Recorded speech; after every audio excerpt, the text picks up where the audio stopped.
नमस्कार, मैं हूं प्रेम शंकर सिंह और आप देख रहे हैं मन कही। बिहार में चुनाव की जो रणनीति है, जो राजनीति है, वो चरम पर है। लोग अपनी अपनी रणनीति बना रहे हैं और अपने तरीके से राजनीति करने की भी कोशिश कर रहे हैं। मुकेश सहनी बड़ा एक कोशिश में थे कि वो एनडीए में शामिल हो जाएं अपनी शर्तों पर। दरअसल वो डिप्टी सीएम बनना चाहते हैं बिहार का, और यही बात बन नहीं पा रही है आरजेडी के साथ, यानी कि महागठबंधन में। पिछले 2-3 दिनों से वो दिल्ली में डेरा जमाए हुए थे। कोशिश ये हो रही थी कि भाजपा से कोई बात बन जाए और वो जैसा चाहते हैं उस तरीके से बिहार में चुनाव लड़ लें। बात अगर बन जाती है तो वो एनडीए में शामिल हो जाएं, लेकिन ऐसा कुछ हुआ नहीं, वापस लौटना पड़ा। और बताया ये जा रहा है कि आने वाले समय में अभी कुछ कहना भी बहुत जल्दबाजी है कि ये खुद क्या करने वाले हैं मुकेश सहनी। यानी कि ये दबाव की जो राजनीति बना रहे हैं मुकेश सहनी, वो काम नहीं आ रहा। आपको याद होगा जब महागठबंधन की एक बैठक थी तो उस बैठक में वो शामिल नहीं हुए और वो दिल्ली आ गए थे। दिल्ली में बीजेपी के आला कमान से उनकी बातचीत हुई, लेकिन जिन शर्तों के साथ वो जुड़ना चाहते हैं एनडीए के साथ, वो बात बन नहीं पाई। जब आज वापस लौटे पटना तो उनसे पत्रकारों ने सवाल किया क्या हुआ, तो उल्टा उन्होंने कहा कि मुझे नॉक किया जा रहा है, मेरे दरवाजे पर लोग आ रहे हैं, लेकिन मैं किसी को भाव नहीं दे रहा। उनके मन को अगर टटोलेंगे आप तो ऐसा लगता है कि वो महागठबंधन नहीं रहना चाहते हैं। आरजेडी की जो टीम है, जो नेतृत्व कर रही है महागठबंधन का, उसके साथ ही ये चुनाव लड़ना चाहते हैं। एनडीए मजबूरी लगता है मुझे, ऐसा मेरा पर्सनल जो अपना अनुभव है। दिक्कत कहां आ रही है? दिक्कत ये आ रही है कि महागठबंधन के सामने इन्होंने 60 सीटों का एक मांग रखी है। उसमें महागठबंधन को, आरजेडी को, तेजस्वी यादव को दिक्कत हो रही है कैसे ये पूरा करें, क्योंकि वहां बाकी पार्टियां भी हैं, मजबूत पार्टियां भी हैं, तो वो सीट बंटवारे में दिक्कत आएगी। इन्होंने एक और शर्त रखी थी, वो शर्त ये थे कि वो डिप्टी सीएम बनना चाहते हैं और वो इसका अनाउंसमेंट भी चुनाव से पहले चाहते हैं। वो करने में अभी महागठबंधन सक्षम नहीं है। और ये जो प्रेशर की जो राजनीति है वो बनाने की कोशिश कर रहे हैं मुकेश सहनी। मुकेश सहनी दरअसल सन ऑफ मल्लाह कहते हैं अपने आप को, यानी कि मल्लाहों की पार्टी है वीआईपी। और बिहार में अगर इनकी वोट प्रतिशत कहें, यानी कि ये 10% हैं जो किसी भी विधानसभा में किसी भी सीट को ये प्रभावित करने में सक्षम है। इसलिए ये बार बार महागठबंधन को धमकी ही कहेंगे, धमकी दे रहे हैं कि अगर आप मेरी मांगों को नहीं मानेंगे तो हम एनडीए के साथ चले जाएंगे।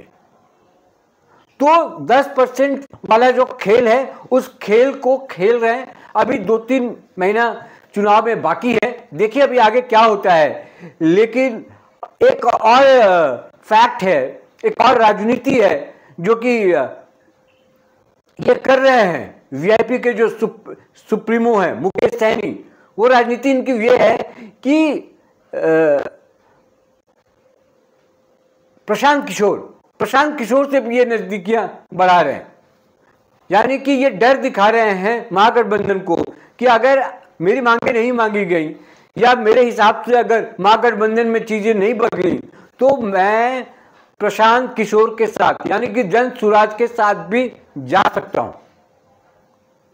तो एक मुकेश सहनी का जो एंगल है, क्योंकि एनडीए में भी बहुत दिक्कत है। एनडीए में अगर पिछड़ों की बात करें, अगर अति पिछड़ों की बात करें, चिराग पासवान, जीतन राम मांझी और उपेंद्र कुशवाहा ओबीसी, इस तरह के जो गठबंधन के लोग हैं एनडीए में ऑलरेडी बहुत लोग हैं।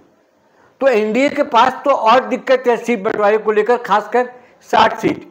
लेकिन एक आकलन ये बताता है कि अगर महागठबंधन में 30-35 सीटों तक बात अगर बने तो मुकेश सहनी मान सकते हैं, रुक सकते हैं महागठबंधन के साथ। क्योंकि मैंने आपको शुरू में ही कहा था कि मुकेश सहनी जाना नहीं चाहते एनडीए, वो चाहते हैं कि महागठबंधन के साथ ही वो रहकर चुनाव लड़े। देखते हैं किस तरीके से राजनीति वहां पर करवट लेती है और किस तरीके से मुकेश सहनी अपने आप को प्रोजेक्ट कर रहे हैं। लेकिन उनकी बातचीत दोनों गठबंधन में है, चल रही है, लेकिन दरवाजा क्या एनडीए ने बंद कर दिया या दरवाजा खुला हुआ है? क्योंकि मुकेश सहनी तो कह रहे हैं कि वो बार बार नॉक किया जा रहा है, इंडिया अपने पास बुला रहा है कि आप आ जाइए हमारे गठबंधन में। लेकिन मुकेश सहनी जो शर्त लगा रहे हैं डिप्टी सीएम और 60 सीटों पर चुनाव लड़ने की, ये देखने वाली बात होगी। हालांकि एनडीए के पास बहुत सारे ऑप्शन हैं। अगर एनडीए ये कहे कि आप ज्वाइन कर लीजिए, डिप्टी सीएम आपको नहीं देंगे, जब सरकार बनेगी तो आपको मंत्री बना देंगे, मंत्री से भी अगर नहीं माने तो क्या इतनी सीटें लेकर वो आ जाएंगे कि केंद्र में भी वो दखल रख सकते हैं, यानी कि केंद्रीय मंत्रिमंडल में उनको कोई जगह मिल जाए। तो जब बातचीत के टेबल पर बैठेंगे तो ये सब चीजें हुई होंगी या आगे हो जाएंगी। कितना प्रभाव है इनका अभी नहीं पता चल पा रहा है, लेकिन सिर्फ जो मैंने आपको बोला कि 9 पॉइंट समथिंग 10% के आसपास इनके बिरादरी के लोग हैं बिहार में, उनका असर कितना देख पाते हैं तेजस्वी यादव, उसी के मुताबिक वो उनके सीट को लेकर फाइनलाइज करेंगे। लेकिन क्योंकि दबाव वहां से भी बहुत ज्यादा है, कांग्रेस भी 70 सीटों की मांग कर रही है, आरजेडी उसको भी देने के पक्ष में नहीं है, तो अभी बहुत सारा गोलमाल है। लेकिन जो दावा मुकेश सहनी कर रहे हैं, मुझे लगता है कि एनडीए की तरफ से बहुत ज्यादा तवज्जो नहीं मिलने वाला है। लेकिन ये पॉलिटिक्स है, कभी भी कुछ भी हो सकता है। तो अब देखते हैं कि आज तो लौट कर आए हैं, वो बात कोई बनी नहीं है, और अगर बनी भी होगी तो इतना जल्दी अभी अनाउंसमेंट नहीं होगा, क्योंकि एक चिराग पासवान भी हैं। चिराग पासवान भी एनडीए पर बहुत दबाव बना रहे हैं। जिस तरीके से मुकेश सहनी महागठबंधन में दबाव बनाने का काम कर रहे हैं, चिराग पासवान उसी तरीके से दबाव बनाने की कोशिश कर रहे हैं एनडीए पर। वो भी 60 सीटों पर अड़े हुए हैं। तो अभी कुछ दिनों में तस्वीरें और साफ हो जाएंगी कि कौन कहां किस तरीके से। जब तक सीट बंटवारा नहीं हो जाता तब तक ये राजनीति चलती रहेगी।